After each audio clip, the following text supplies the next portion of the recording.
the term go bold or go home. Bold never gets old. This series we'll be learning about different kinds of sleeves.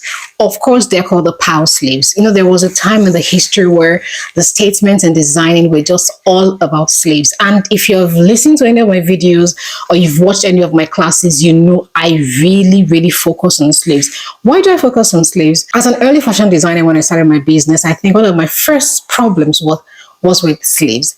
And how did that happen? You have like a couple of clients who bring in their asoebi, especially when it has to do with asoebi. Asoebi in the Nigerian context is when you have a party and it's something like you can call a uniform. Someone picks a fabric or picks a material and wants a couple of friends, a couple of people to sew the same fabric. But of course, everybody will have different styles. So what happens is sometimes you have like 4, 5, 10 friends bringing the same fabric to me and they want different styles.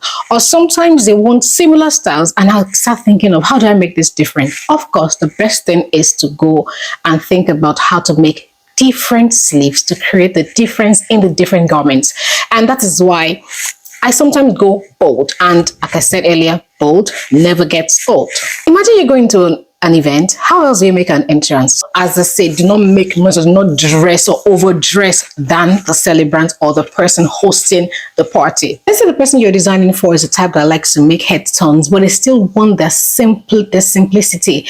They still want to look as simple and classic as possible. It's also another time to think and consider about working with these kinds of power sleeves. Power sleeves are like game changers. They're like game changers for your sewing. They can transform a simple dress, a simple top, a simple blouse into a masterpiece. It is something that will make heads turn like, oh, wow. In this series of videos, we'll be cutting, we'll be drafting, we'll be cutting, and we'll be sewing different kind of these power sleeves. I'll advise you follow the process. You don't have to make new garments. You can just revamp your old garment. You can take out the sleeve and fix something in, especially if you have some leftover fabric from the outfit.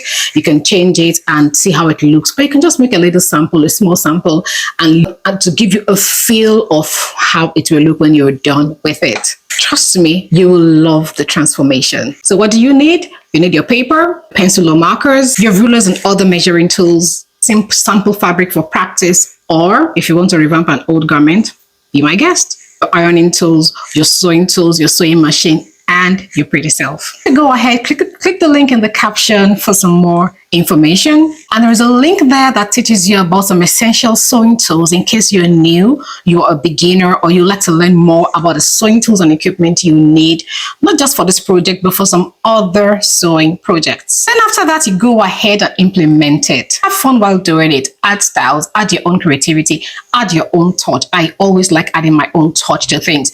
Remember I mentioned earlier about having a group of friends bringing their clothes to me, and sometimes they bring in the styles that, oh, we want this. I always tell them, I do not want to copy someone else. I always want my touch on something. So even if your client insists they want a particular design, it is your duty as a designer to add a creative part to it.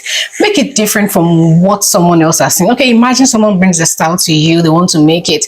There is a likelihood, a possibility that so many other people, they've seen the same style, they take it to their designers, and that means everybody will be wearing a uniform like a uniform. So always dare to be different and add your touch to whatever you're sewing, either for yourself or for your customers. After you have made your first sample, do something for yourself to always improve yourself, redesign it, add some little bit here and there, take out, add more, and that will give you your own special pattern or your own special template. Now, if you want to share your results of the projects with me, send me DMs, WhatsApp, Instagram, and other links are in the comment section or in the caption section. And before we go, just take a second to click the subscribe button, like, and share with your friends or anyone you think may love this video too. So let's see you in the next video. Keep the creative juices flowing. I am Aderonke Olubanji, Nigerian fashionpreneur.